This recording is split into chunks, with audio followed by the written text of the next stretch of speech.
you cannot do a video on Pluto without the shades, without the dark shades. And I went to look at it to find it, and I have tons of them. Then I realized, oh, right. They burned in the fire.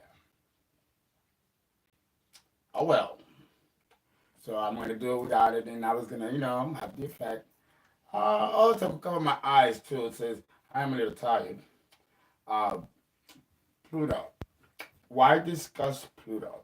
And I know I've done videos before concerning Pluto, and I've given a couple of things. I've said a couple of things in those videos. The past life.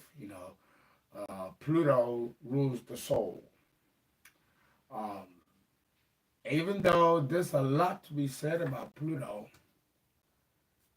the reality is that most astrologers don't really know how Pluto operates in a birth chart.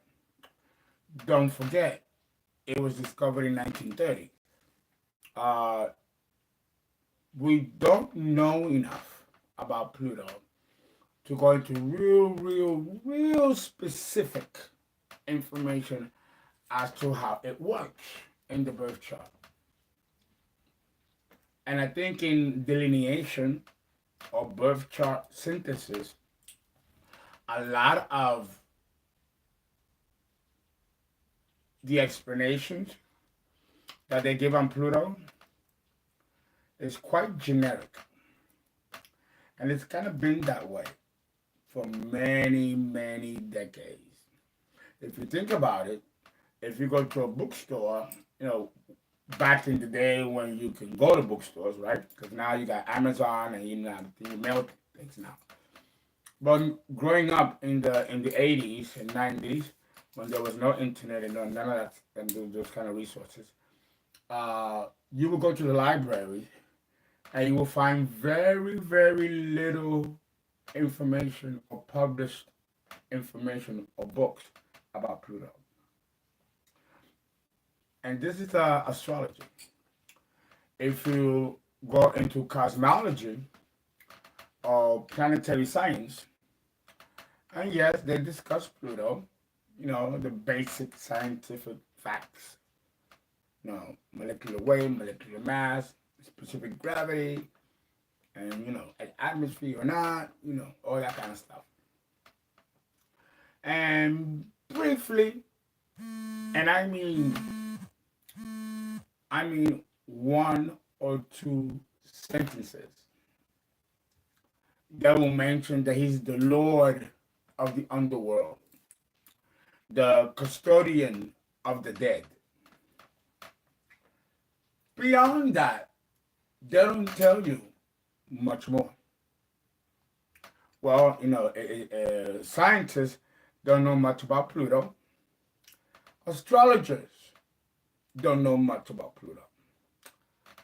Because even though it was discovered in 1930, we have to decide as astrologers if we are going to give Pluto an empirical definition or a mythological definition.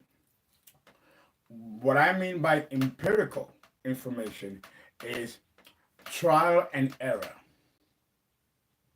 You have to, over time, it's like longitudinal or cross-sectional studies that you find in statistics and in research. You create a controlled environment, and then the subject is being experimented. And when you want to make an observation, if something works or not, first you got to figure out who you're gonna use as a reference point.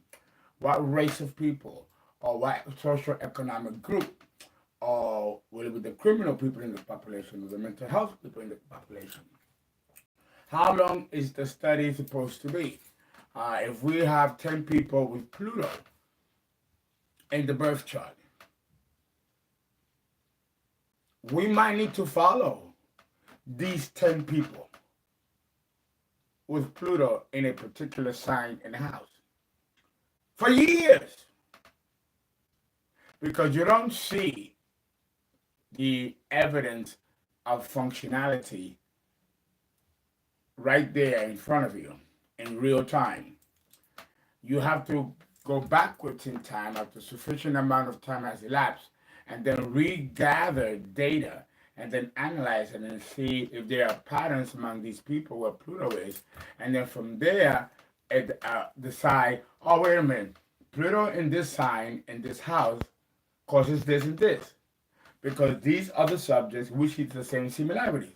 Okay, so that takes years, decades to build up data of information that's useful and enlightening to an astrologer or a client.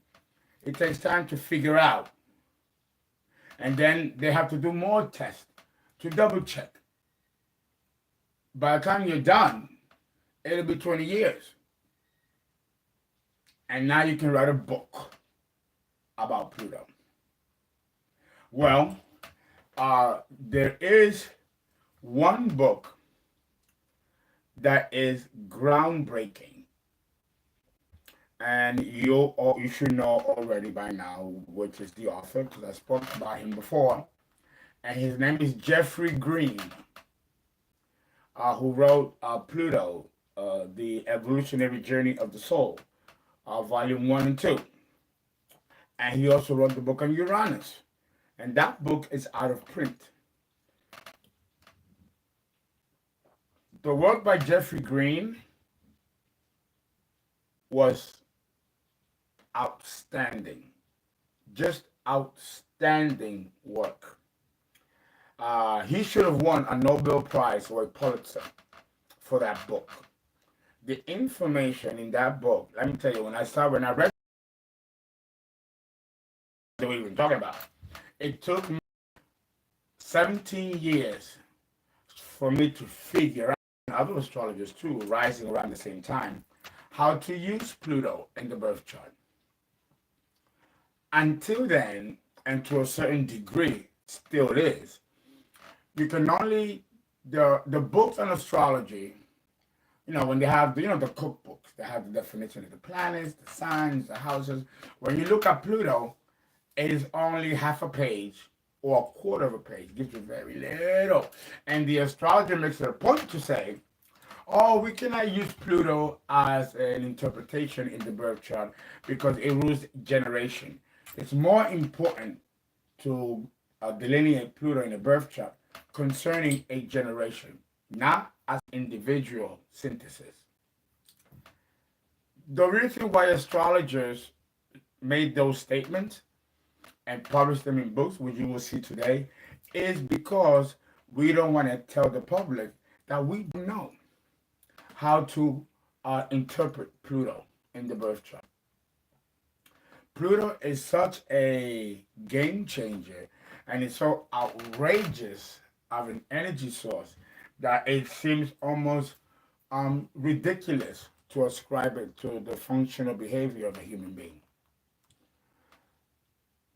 Even when I was young and I would read this, something inside me would say, this is not correct. This is not correct. I think that I know, and it's going to take more time to elapse and really do comprehensive cross-sectional studies and even do surveys to figure out and then track these people. That's the element of the ABCs of research, to find out if these if certain aspects or angle or delineation of Pluto is actually accurate as far as any noticeable signatures that can confer a function, a behavior, a modality of being.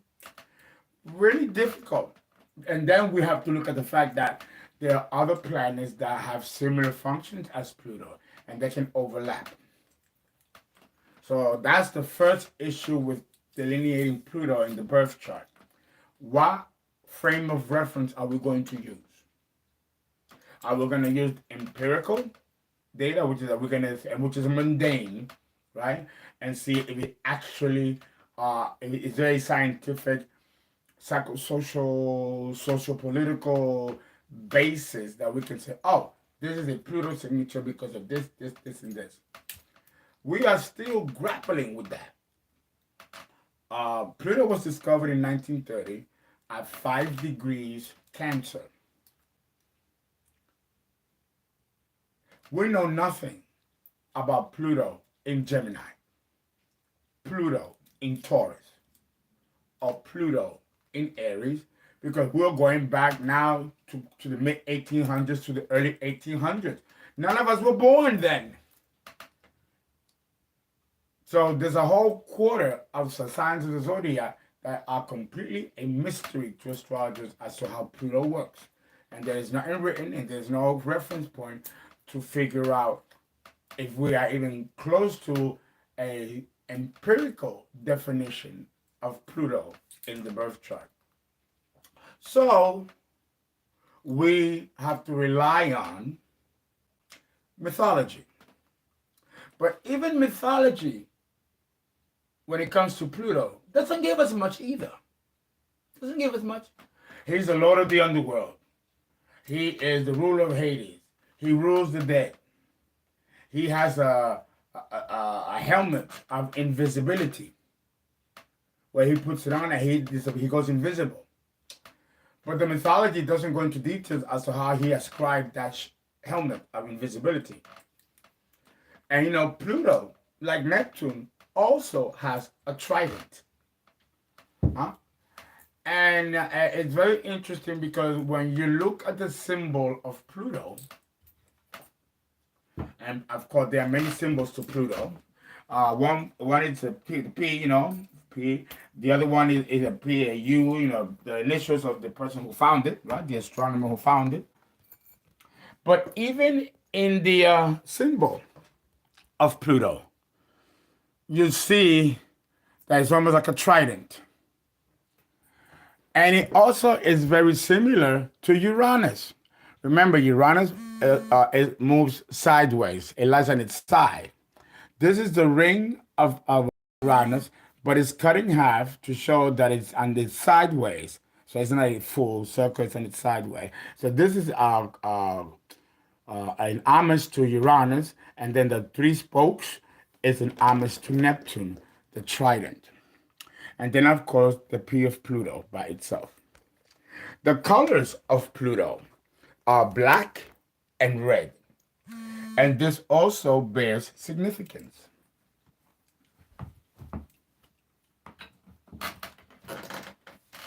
It bears significance. Still, we have very little information, little to none, when it comes to empirical definition of Pluto. And we have very little mythological, mundane, or esoteric information concerning Pluto from that stream. So then, what do we do as astrologers? Well, we had to do professional birth chart delineation, especially in the 80s and 90s, and we never touched Pluto. In the birth chart, we don't touch Pluto or talk to the client about it. Unless there are heavy aspects to Pluto concerning the sun and the moon, or on the ascendant, or in the midheaven, then it becomes significant. Even though none of us was born beyond 1930, so there's nobody here on Earth alive, anyway, that has the signature of Pluto in Cancer. That generation died already, right? Which was the baby boomers, the last of the baby boomers. Now we have, well, not even that, even before the baby boomers, actually. We have now a situation where we are giving half truth, or we're not doing a full service to the client, because come to find out that the actual how can I put it? The best way to interpret a birth chart, the approach. Let's say you're your client and you come in. Oh, hi Fernando, how are you? Oh, okay, and I begin. Today we're going to talk about, and Jeffrey Green used to emphasize this a lot, that if you're going to do a birth chart of a person, you must start by delineating the birth chart, beginning with Pluto. Now, we are taught as astrologers to always begin with the sun and the moon and the ascendant and the 10th house, right? These are the major. When you start there, you won't go wrong. Okay, that's true. If you're talking about the circumstances of the current life. But if you really want to understand why the fuck you're here, why are you here? And why have you been given the cards that you've been given? Okay, for example, I have Pluto in Virgo. I have Pluto conjunct the sun in Virgo. And the way I'm dressed is a typical personification of Pluto. Black and red. It is a planet of extremes. Extremes. This still doesn't really explain how you use it. And how is Pluto a part of your soul? Like Jeffrey Green's title of the book, Evolutionary Journey of the Soul. That title alone speaks volumes. The evolutionary journey of the soul. Well, we have a problem right there. We have a problem right there. Strawberry banana smoothie. We have a problem. Most people, at least when I was growing up, did not believe in past lives. Many people did not believe in reincarnation. Funny, because the Bible mentions reincarnation. There's about 27 references in the Bible. If you go to a concordance and look at it, 27 references of past life and reincarnation. And the term is used in the Bible. Jesus spoke of reincarnation and karma. Karma doesn't make sense if you don't believe in reincarnation. Because how can you explain a woman walking down the street, she gets in her car, she's driving home, from work, and it's late. She's a lovely woman, loved by everybody, a saint. Her car stalls in the middle of the road. She asks for help from a car that passes nearby. And then 3 days later, they find her body mutilated, brutally raped, and her head dismembered.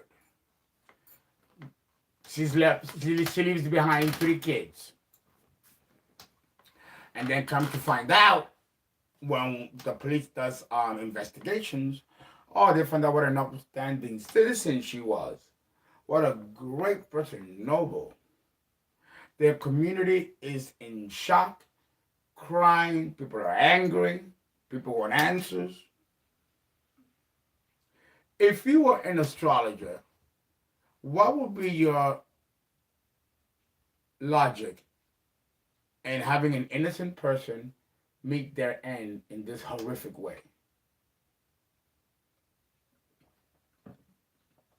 What kind of solace or consolation can you bring let's say the husband or the parents of that person killed this way? I can just hear the mother. Why me? Why me? Why God, you were so good? Just one outstanding this. Why, God? Why? Or worse, our child is sexually molested by a member of the family, as it always happens that way. And what did the child do? The child didn't do anything. The child is innocent. Children are innocent, right? The most vulnerable in our society: women, children, and the elderly, or those who are disabled. Why would God? There was a young girl. Remember John Benet Ramsey? John Benet Ramsey. You don't know this because this was in my time in the 80s. Very pretty girl. She was about 5, I think, or 6 years old. 5 or 6 years old. And she was in a beauty pageant. And they put up with makeup like you do a full woman. Red lipstick and everything, which I thought was totally inappropriate for a 5, 6-year-old girl. And it was in a pageant. She ended up killed, raped, murdered. It was brutal, brutal, brutal, brutal. And it shakes your foundation when it comes to your faith, because then you have to ask yourself, well, why did God allow this to happen to that little girl who is innocent? Or why did this person get brutally murdered and raped and was such a good person? How do you explain that? Where will you see a signature of this as an approval in the birth chart, sanctioned by the Creator? It's kind of hard to say, well, the law of attraction. Well, the little girl is a little girl. She didn't do anything wrong. Why did this have to happen? And many astrologers were really conflicted, because in those days there was no planet associated with past lives. It was never discussed. Although, well, if you go into esoteric astrology, they do talk about it, because when you're dealing with high initiates and members of the club, they know that reincarnation is real and it does exist, and reincarnation has a process, which is a wheel. The word karma means wheel. What goes around comes around. And of course, there are many astrologers that kind of simulated a belief that it might be a possibility that past lives do exist, and that there is a signature in the birth chart that deals specifically with past life dynamics. And past life dynamics have a funny way of recapitulating themselves in the current life in many different guises. But this still was a big leap to take and go openly about the fact that it is a confirmation that Pluto rules past lives, and that we should begin interpreting the birth chart, beginning with the last life of the person. So if we want to look at the last life of the person, we have to look at the fourth house. The fourth house in the birth chart describes the last past life, the immediate past life before this one. The ascendant, esoterically speaking, tells you what is going to be your sun sign in the next life.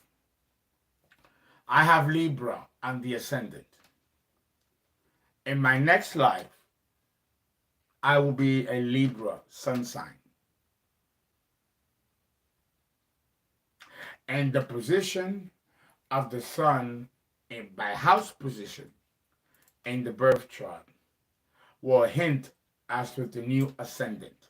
So if I have Libra rising and I have the sun in Virgo in the 12th house, then I will be born a Libra.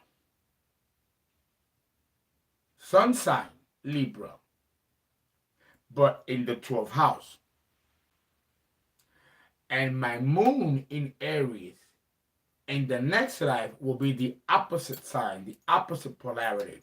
So I'll be a sun sign Libra with the moon also in Libra in the 12th house.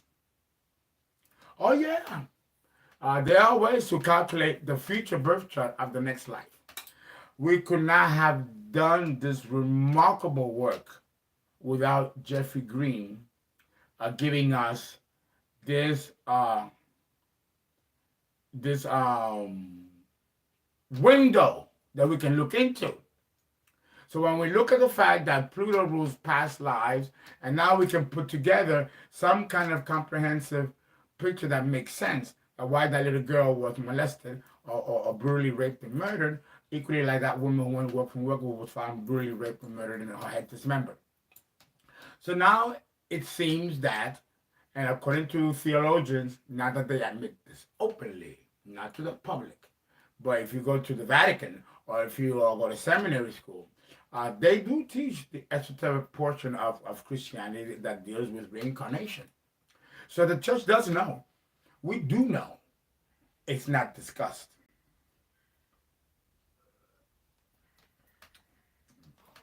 Well, I've been doing astrology now for close to 40 years. Or 39, 38 years. And I am, without a doubt, certain that Pluto is extremely important in the birth chart. And many serious astrologers will begin a birth chart interpretation beginning with the immediate past life. But then again, if in our current culture we are not taught either by government or by the clergy, the church, that reincarnation is real and that past life is real, then the public is not going to be receptive to the information. They're going to want to know, who am I going to marry? Who is my soulmate?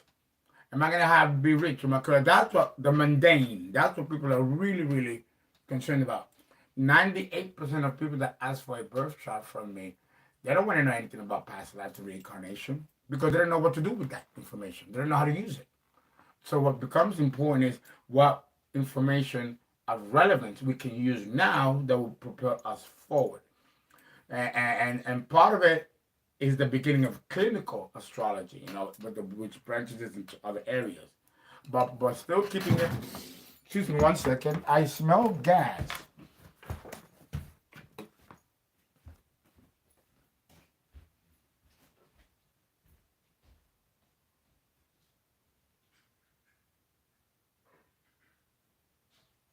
Okay. No, guy. I gotta check because I got a little paranoid ever since that fire. No, hey. Well, okay, what can you say? Right? So I'm doing a new series, right, today, and it is Pluto, the evolutionary journey of the soul. And I'm going to discuss the sign and the houses. But before I discuss Pluto, I have to show you by comparison and contrast how do you exactly measure Pluto and weigh it? How do you weigh it? So you have to compare it to something else. For example, Pluto is the planet that rules destruction. But you can technically say that the other planets in some way or another also rule destruction. Particularly Uranus, the planet of chaos. So chaos can be destructive. The Big Bang and the collisions of planets and asteroids and rocks, the whole violent period of the Big Bang where the whole universe was a chaos, burning and melting, condensing and crystallization and the formation of matter. That was not a smooth process. It was violent. Space is a very violent place. That's chaos. That's destruction. And then when you think that the universe is cooling down It collides again. The thoughts are times of collisions. This can go on for millions to hundreds of millions of years with no rest. Can we call this Pluto? It sounds a lot like Pluto, but yeah, that is given to Uranus, the planet of chaos. The reality is that both Uranus and Pluto rule chaos. But Pluto and Uranus have different gradients of that destruction. So I'm going to give you an example of this, comparing it to nature. And then if we can use that same example of the destructiveness by using certain analogies of nature, then we must also, as a human species, possess that same potential of destruction and energy, right? So, let's say there is a forest fire, right? That's an example. Like in California. California has tremendous forest fires. Terrifying. I mean, people, tears. You see people crying. All the trees are burning down. Some trees that are in California for millions of years, like the redwood forest and dogwood trees, the eucalyptus trees that are trees that have been here for millions of years. I have those, rare species that just burn to the ground. The soil and the nitrates burn to the ground. Okay, the entire earth is singed by the flames. You would think that this is a horrible, horrible liability because we're losing vegetation and it's changing the topography of the terrain. However, the ashes of these devastation of fire in California, burning 1/3 of its resources of trees and vegetation, does bounce back because the ashes act as nutrients. It goes down to the soil, and before you know it, you have a plush forest all over again. Nature knows how to bounce back. Can we still call this Pluto? No, because nature found a way to regenerate. Now, let's go to Hiroshima, Japan. The atom bomb. Or a chemical oil spill. We can go to Chernobyl in Russia.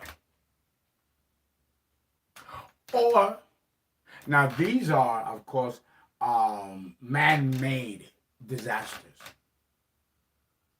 Let's go to the Sahara of North Africa. You do know that there was a time when the Sahara Desert was not a Sahara Desert. Like central Nigeria, it had a plush, it was like a Garden of Eden. It really was. Plush trees, ferns, Now you tell somebody this about the Sahara, and they're going to look at you like you're crazy.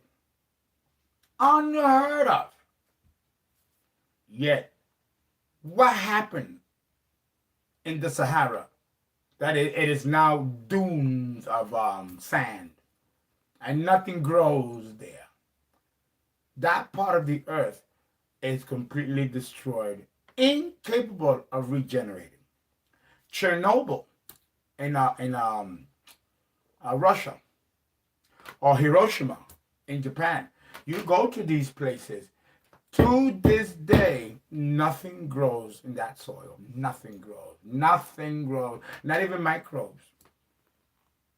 A complete annihilation. There is no potential at all for anything to regenerate in that part of the planet. This qualifies for the definition of Pluto.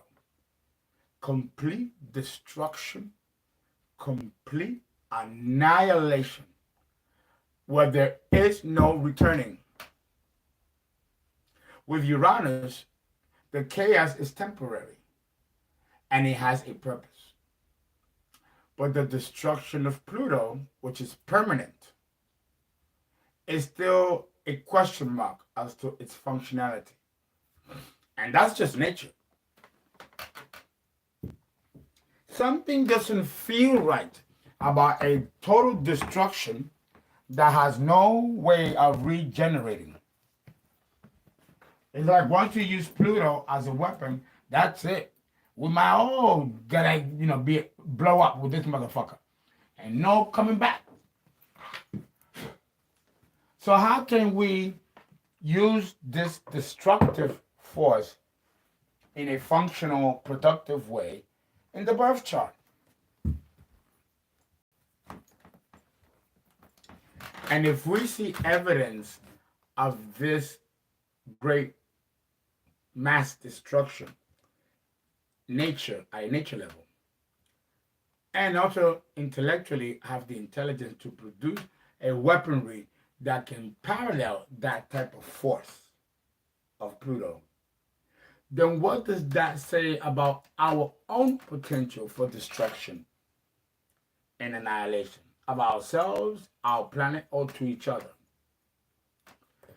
This is something that not many people like to contemplate or even speculate. It makes people uncomfortable.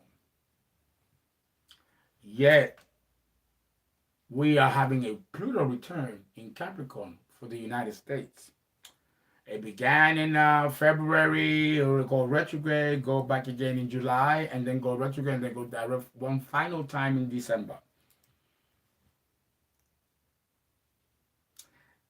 I'm already seeing the effects of Pluto as far as breaking apart the very fabric of the value system that founded this country. And we see that happening in other countries where Pluto is very prominent. But it's not an annihilation. So that means that the Pluto essence takes another form. This annihilation and this powerful destruction takes another form. So if we go with Pluto in Aries, when you're not born with Pluto in Aries. But if I had to give a definition of Pluto in Aries, we are talking about the Big Bang itself. Pluto in Aries is the Big Bang itself. Aries is the god of war. And Pluto rules complete destruction and annihilation, where there is no coming back. So therefore, either something else replaces it or it stays that way. Still, there has to be a use for that type of energy. If a person was to have, I made a correlation to nature. Pluto in Aries is like the Big Bang. It's just complete, it's just violence, and just violence. And it will stay that way for a couple of million or 100 millions of years before it moves on to the next. And this destruction seems aimless, meaningless, pointless, but necessary. I cannot imagine someone as an individual having Pluto in Aries. But if I had to describe a definition of Pluto in Aries, as far as how a human being carries that energy, it would have to be, oh my God, something like where the person with Pluto in Aries will find himself in constant life and death crisis. An example of Pluto in Aries will be you're in a commercial plane, airline, American Airlines, Delta, and there's a bomb in the plane. And the potential for that bomb to go off, killing everybody instantly on that plane, with no chance to even react, it's symbolic of Pluto in Aries.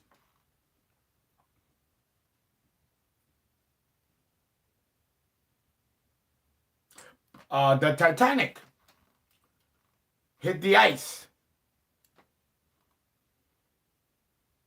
and in 3 hours and 17 minutes, the full moon in 1912 was in Scorpio. And the ice hit the Titanic around 3:15 in the morning, and by 6:05 in the morning, it was completely sunken with 1,400 people dead, frozen in ice. And those who survived were never the same again, and some lost their minds. I don't think the human psyche can withstand that type of trauma.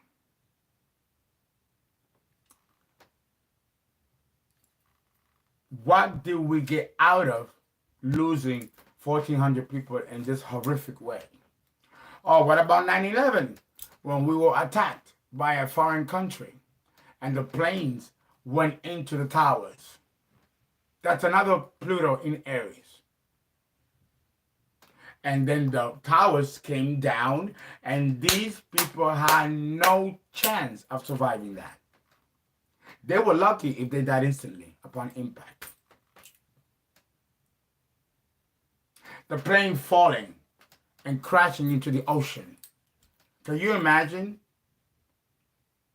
Either you die in the air due to the drop in pressure and heart attack, you die instantly, or you actually experience the descent and crashing to your death in an open ocean. Pray that you die. Because if you don't, then the sharks and the marine life is down there waiting for you to eat you up or to drown. Any way you look at it, it is a horrible way to die. So what do we learn from this? Why is Pluto part of our human experience? Well, if we have the Big Bang in its ferocity, as above, so below, right? That means that there has to be a correlation to that when it comes to human beings. Man's inhumanity to man is an example of the use of Pluto in a very terrible way. Human trafficking, human slavery falls here as well. Holocausts, complete annihilation of a race or culture of people, like what happened with the Jews. These are all symbols of Pluto in Aries. Mass destruction. But then again, we can say the same thing. The annihilation of the dinosaurs in the Pleistocene period, which is the tail end of the Pleistocene period, which is 65 million years ago, where that meteor was so strong, so hard, that it just killed everything on the planet, almost symbolic to the Great Flood. And here, when which is what is not discussed, is that when that meteor hit Chicxulub, Mexico, 65 million years ago, the impact was so strong that it actually tilted the circumpolar axis of the Earth. Do you think that the Earth's 23.5-degree tilt was always like that? No, it became like that with an impact that hit the Earth, causing its perturbation to wobble and shift the poles. This is what caused over epochs to come polar ice freeze and ice ages. It was the shifting of that pole. Something had to hit the Earth so hard to shift and tilt the Earth to a 23.5-degree tilt, which gives us the seasons and winter, spring, summer, fall, and defines the linear measurement of tropical time versus sidereal time. These things can be explained. The same thing with the TK boundary, which gives us tremendous amount of information of the destructiveness that the Earth has experienced throughout its history. Okay. How do we correlate that to the human experience relating to Pluto? Well, we were not alive, and we know no one with Pluto in Aries. So we have to do the next best thing, which is the houses, the astrological houses. You may not have Pluto in Aries because you was not born in 1802 or 1803. So the second measurement that we have to rely on, where we actually see more visible signatures, not just in behavior, but in appearance, of a person who has Pluto on the ascendant. So to have Pluto on the ascendant is almost analogous to Pluto in Scorpio or Pluto in Aries. However, it's tricky because it depends. You have Pluto on the cusp of the ascendant, it's going to produce a different person than if it's not aspected on the ascendant by degree.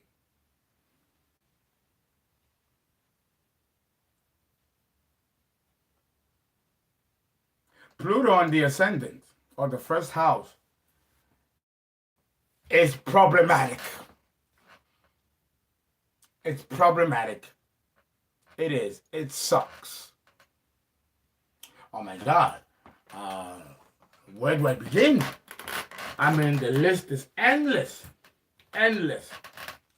If you got Pluto on the ascendant, I'm going to tell you right now. Right now. Either only two options. Either people like you or they don't like you. There is no in between. Let me tell you what a person gives off when they have Pluto on the ascendant. Let me begin with the men. The men with Pluto on the ascendant have a very, very, and this is how they appear to people, which could be very different than how they see themselves. Pluto has an inner polarity that we are just now discovering as astrologers. I mentioned that Neptune is designed to give you the opposite. So if you don't got money and you act like you got money and you talk the talk and walk the walk, then Neptune will give you the money because you're acting like you have it, but you don't have it. So Neptune will give you the opposite of what you don't have, which is money. Why? Because you're acting like you have it. That's the law of attraction. That's that book, The Secret, Neptune, remember. Okay? So obviously the planets got, that's a trick to how to use them. Oh my God, it has taken decades to finally get Neptune and figure out Neptune. Pluto took more time because it is very intimidating energy. To have Pluto on the ascendant is to be a bully. You're going to be seen and perceived as a bully. Your tone when you speak is harsh or insensitive. You might come across as someone who is very black and white and an executioner, an emperor, that he gets things done, and if you cannot do it for him, he'll do it himself. And if he has to use moralless or questionable morals to obtain what he wants, then he'll do it. It's like Pluto represents the means to an end. Shoot first, ask questions later. The person with Pluto on the ascendant is going to be extremely sexy and sensual, erotic, but there's going to be a tinge of sadism or sadistic perversity. Think of allegedly R. Kelly and that whole situation. No, it was sexual promiscuity with young girls, as young as 12 years old. And you know R. Kelly's a big dude.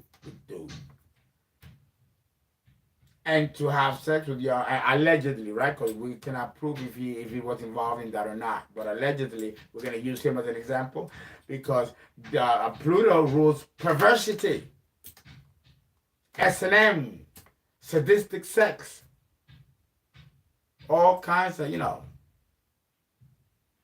And Mr. Kelly was allegedly accused of this. Yeah, when I look at R. Kelly's chart, his Pluto is extremely pronounced, heavy, high emphasis, with some very deadly degrees, which confirms such behavior.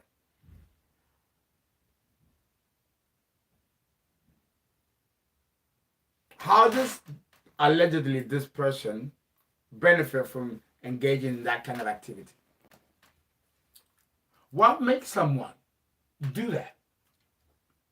Or what makes someone, and it usually happens with multimillionaires, where they engage in human trafficking, prostitution. I mean, real dark shit. Real dark.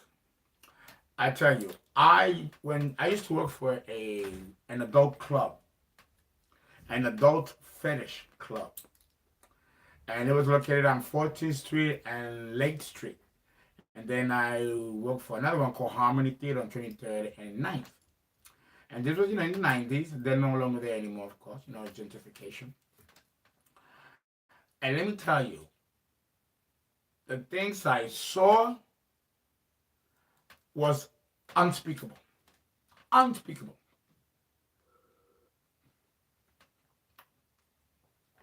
I saw people hanging from the ceiling with one rope wrapped in saran wrap, naked. And women, this is the guy man, and women will get up on the stoop and will beat him with the broom. And he will, ejaculate, just getting off at being beaten. One was a woman, a guy being spit on and slapped and being humiliated, and while he was jerking off. Another one, brown, what is it, brown shower, where they defecate on the person, or golden shower, where they urinate on the person and have sex. And I mean, it's just something out of the Caligula, out of the Roman, that just perverse. Having sex with animals, which is called bestiality, or with children. This is Pluto in Aries. Aries rules human sexuality.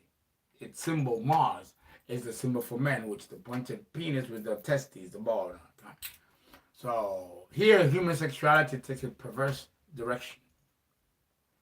But even though we don't have anyone with that kind of signature, we do have many who are born with Pluto in the first house. So, and I know many. I mean, back in the day, I used to do porno films, both gay and straight. And I remember, the pornographic industry, it really is an industry. And it is not what you think when you put on a tape and look at a porno movie. It's totally different. Totally different. And it's very, very business. Far and more organized than you get to admit. And it's kind of boring. A good porno movie has nothing to do with the people having sex in that scene. It's all about the editing and the cinematography. It really is very technical. They got a fluffer to jerk you out so they can be hard, and then go do the scene. When it's over, they do a cut here, a cut there, pop. And before you know it, you think that you're fucking for 20, 30 minutes, like, wow, damn. Like, it's brilliant editing. That's all it is. But it's interesting that I was a student of astrology when I was doing these types of activities. And I'll tell you that many, and I used to run around and ask people, what is your birthday? When is your birthday? Between breaks. When is your birthday? And I would do the charts, and almost all of them had Pluto in the first house. Almost all of them. I have Pluto in the 12th house, conjunct Virgo and Uranus, when I was born. But when I was 27 years old, Pluto, through secondary progression, had progressed into my ascendant because I have Pluto at 20 degrees. All you need is 10 degrees, and then you're in the first house. So at 27 degrees, my Pluto was entering the ascendant, and that explained why I was there and in those environments. You know, um, when Rudolph Giuliani took office in 1992, I believe it was, he changed the face of New York's dark, seedy nightlife. If you go to 42nd Street in the 90s, you got male prostitutes, women prostitutes, people crackheads, people shooting up. You avoided 42nd Street, Times Square. Because if you once you got past 7th Avenue, 8th Avenue, 9th Avenue, all the going towards the pier, it was just total underworld darkness. You find people dead in alleys. People overdosed or murdered, their bodies thrown into the pier. All that is Pluto on the ascendant. Pluto in Aries, where sex and violence create a marriage by very, very twisted, troubled, or complex human beings. Many people with Pluto on the ascendant come from criminal backgrounds, or their families have criminal backgrounds. Definitely one of the parents of someone with Pluto on the ascendant might have engaged in prostitution or criminality, where the whole family is involved. Yeah, I do gotta say that if you got Pluto on the ascendant, and if you have it at 8 degrees, or 13 degrees, or 26 degrees, or 17 degrees, or 21, or 3, these are specifics. It took decades to figure this out. If you have those signatures, those degrees with Pluto on the ascendant, and either you were raped or will be raped or sexually molested as a child.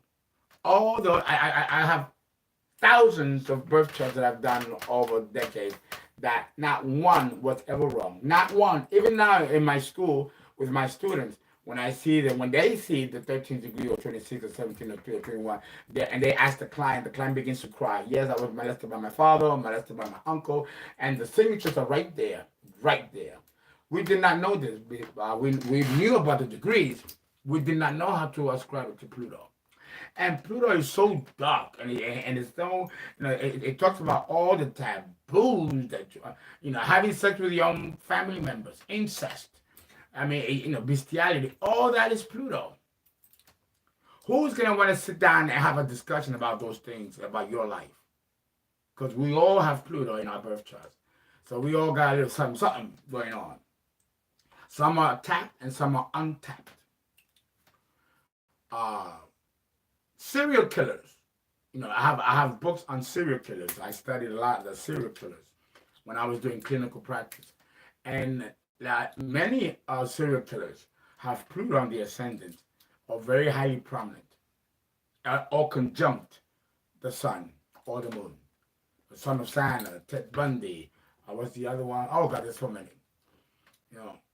So Pluto on the ascendant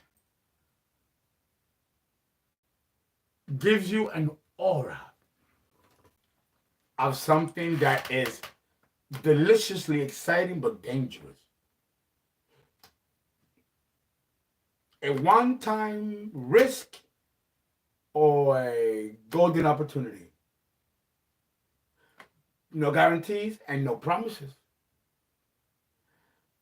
Pluto seems to be uncontrollable and untamable. Or at least that's the appearance. I'm still talking about the perspective of people looking from the outside in. In a minute, I'm going to flip it and let you know how the person with Pluto on the ascendant feels, which may be different from the perception of people looking from the outside, looking in, may have. To be honest, the person born with Pluto on the ascendant feels vulnerable, feels like there's a sense of innate powerlessness. the person feels almost impotent, almost cut off. But what to others, he gives off the total opposite of what he feels. Here we go again with the program giving you the opposite, like Neptune, which explains the trident symbol in Pluto, the Pluto symbol. There's a symbiosis here going on. I can't tell you how many people. I did a chart of this this guy's an underwear model, millionaire from LA. He flew in to see me to get a birth chart done. Very beautiful guy, handsome looking guy, striking. In fact, he's so good looking, so striking that you gotta go, God, I'm gonna get a cavity just looking at you. And it wasn't in a sexual way. A man can look at another man and see his sexual prowess and not be turned on by him. So I'm looking at the whole index of the person, and I'm like, damn, this is the type of dude that can turn with straight men around. The potency of his sensuality and also his moves, right? Completely oblivious to how this is impacting those around him. He comes to me for a reading. He tells me that he's unhappy because he can't get dates. People are intimidated by his looks, his wealth, and his intelligence. When you have all three like that, who can you compete with? Who can compete with you? How do you get along with someone that has an aura that's superhuman? Like Stan Lee's Super Friends. You know, if you ever had those types of faculties at one point in human history, then all of us will have Pluto somehow, in some way, prominent.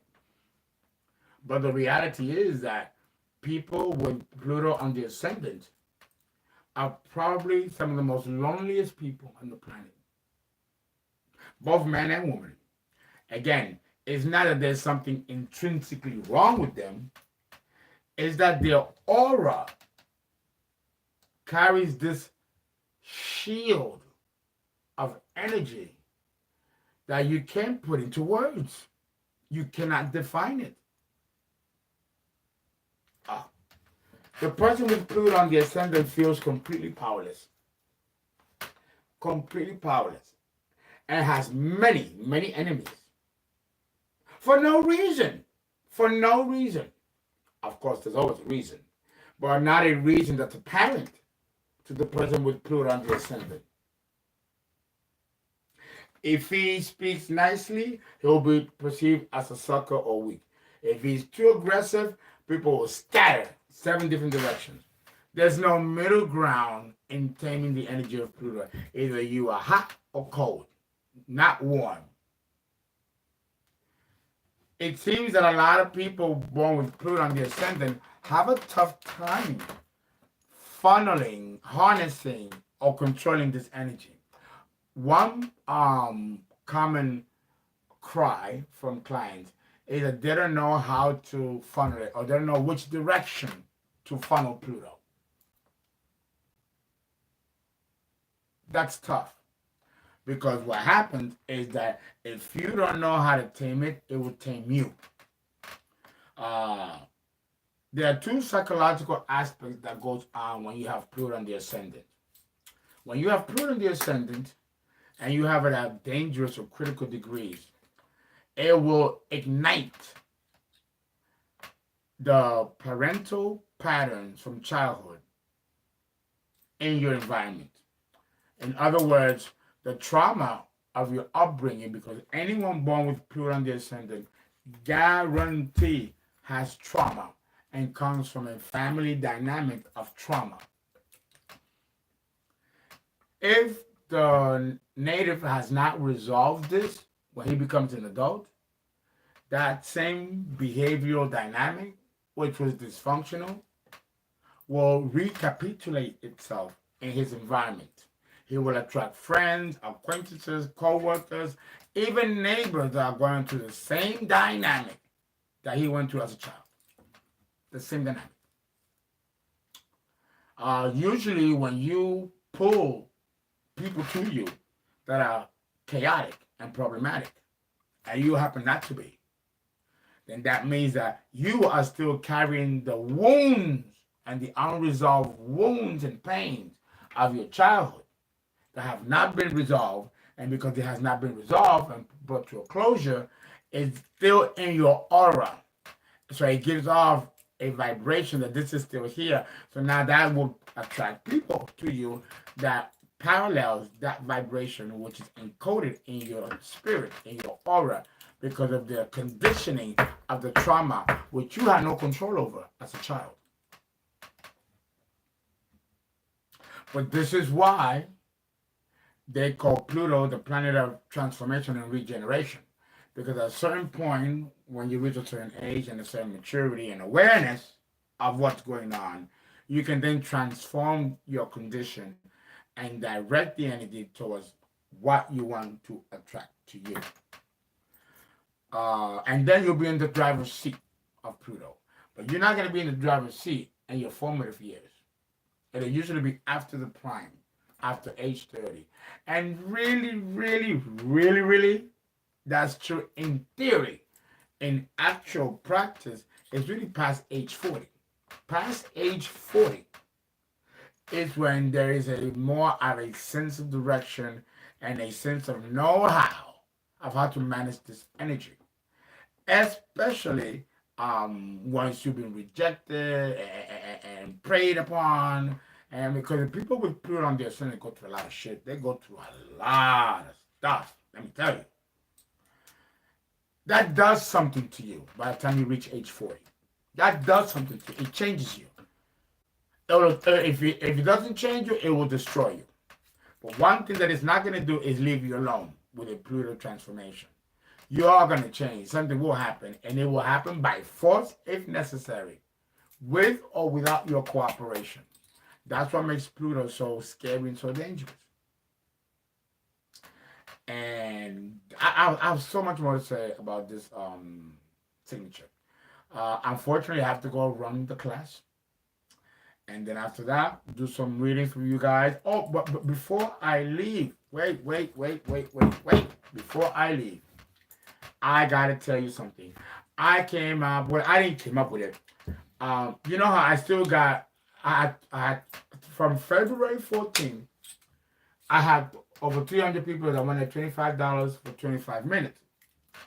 And I brought it down to 141.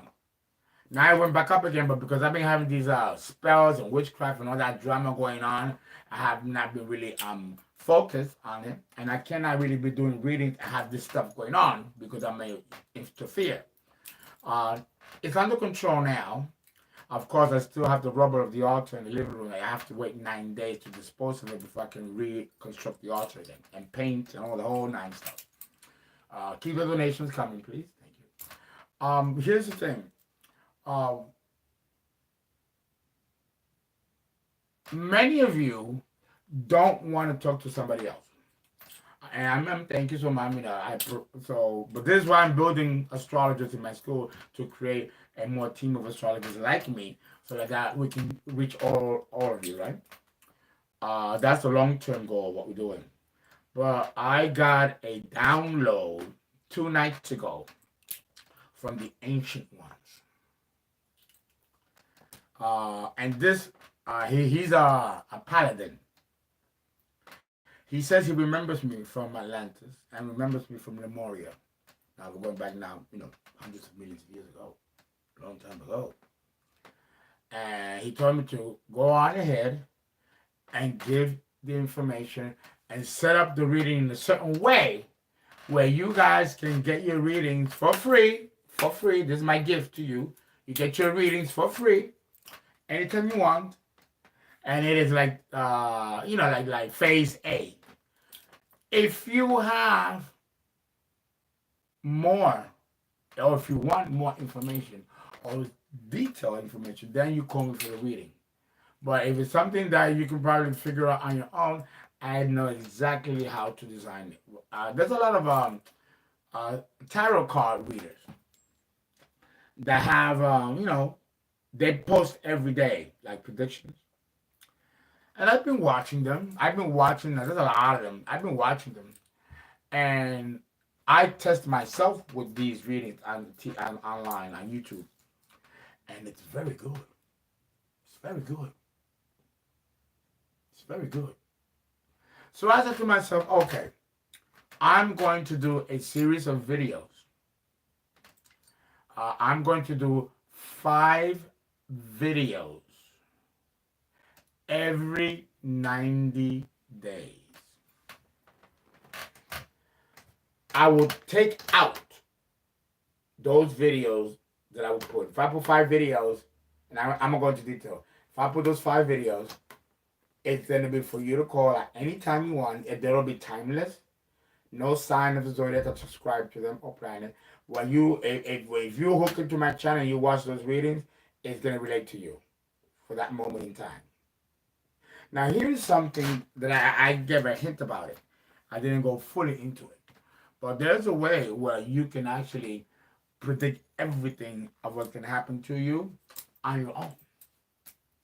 So I decided to, what is it that people call for? What is it mostly that people call for when they call for a tarot card reading? What are the things that people mostly ask for? Well, number 1, career. Number 2, love, romance, relationships. Number 3, the future. Number 4, information about your partner specifically. And number 5, which will be a connection or a message from your ancestors or your spirit guides. We'll have them. I will put those videos out. So if you want to talk about it, if you want to know something about love, relationship, or money, or career, you go to those videos. And I will put the moon phases. First quarter, second quarter, third quarter, fourth quarter. And I'm going to break down into details, not so much long-winded, how to use those quarters. So you should never get a tarot card reading back to back, like every week or every other week. You should get a reading every 90 days. That's 3 months. You calculate 3 times 4, that's 12 months. That's a whole year. So every 3 months, you go for your reading. You don't got to pay money. It's free. If there's a pressing issue that you need to know specific, then you call me for the reading. But I'm giving you ample information, and then I'm going to tell you when to tune into the videos. My videos are unique and different from those that you see every day from the other psychics, because I'm ascribing the lunar phases. The psychics and tarot card readings on YouTube are not using them. I know why. Many of them are young. Many of you guys are young. I'm 54. I'm an OG. And for transits to really work and you get the benefits out of them, you cannot get a reading and not take into account the lunar phases. For example, if you go and you want to do a tarot reading on a full moon, the consequences will be different on a new moon. Let me give you the basic formula. And this is true even with prayer. If you want something to manifest, let's say you want that job, right? You need to say thank you. Remember, because I'm not going to tell you. Don't do what the church tells you. Ask. You'll never get the shit. Say, thank you for giving me this. Thank you so much. It's wonderful. I love it. Thank you. And you don't got the shit. You don't got the shit. But you're acting like you do. The universe will give it to you. There is a timing sequence here. People used to think, oh, I pray, and when God feels like it, he'll give it to me. Oh, you can't rush God. God moves in his own time. This is most certainly true. But it is not a mystery. You should, if you want something, pray for it on a full moon and don't ask anymore. On a new moon, what you asked on a full moon will present itself on the new moon. That's the trick. The same thing with the Psalms. You read the Psalms on a full moon, you get the results on the new moon. Some astrologers use the new moon where you pray, you ask for stuff, and then it manifests on the full moon.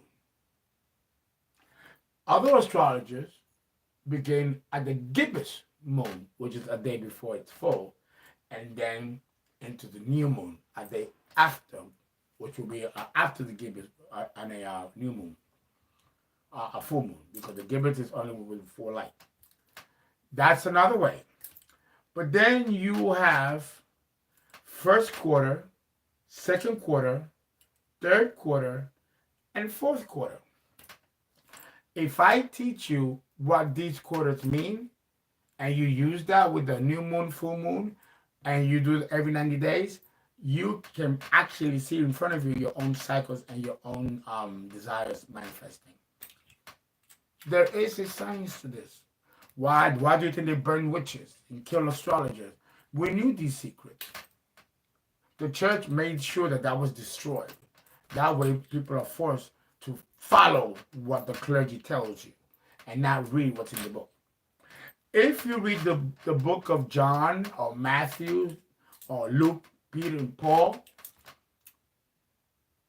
what Jesus talks about in the Old and New Testament, you don't hear any priest or any members of the clergy talk about it. It always seems that Jesus says one thing, but the church says another.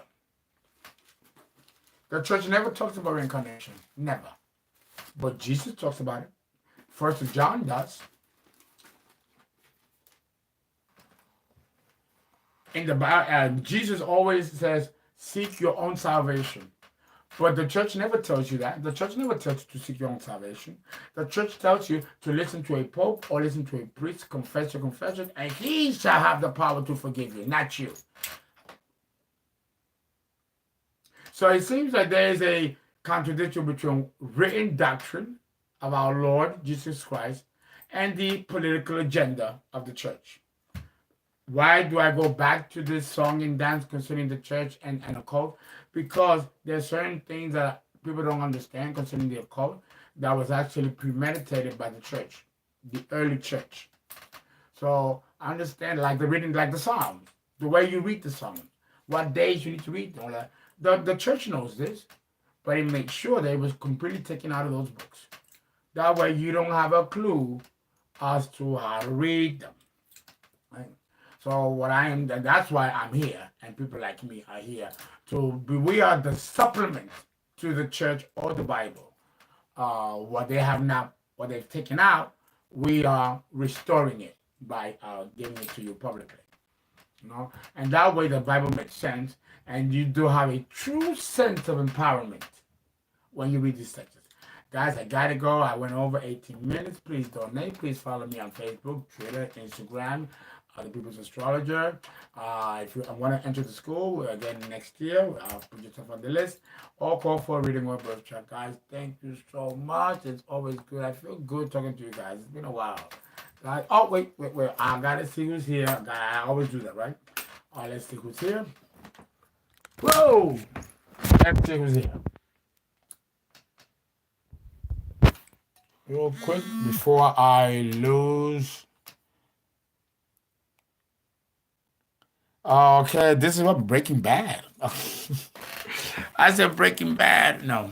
Let's see. Who's this? Look at that. Sad, right? Okay, let's see.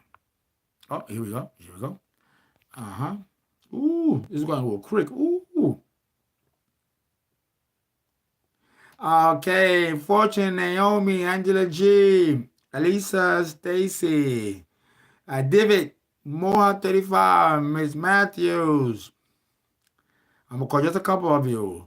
Fortune, Cutting Motions, Naz Pantera, Miss. Okay, we got Cutting Motions. Okay, it's basically the same people. Alexander Rojas. Okay, Alexander Rojas, Penelope, Ayana, Ebella, And a few others can call me today, okay? People that I have to catch up on those readings. Guys, yeah, that's it. Okay, that's it, guys. I'll talk to you again, and we'll conclude with Pluto in the first house and go into more details from the perspective of the person with Pluto on the ascendant, and then we'll move on to the second house or the sign of Taurus.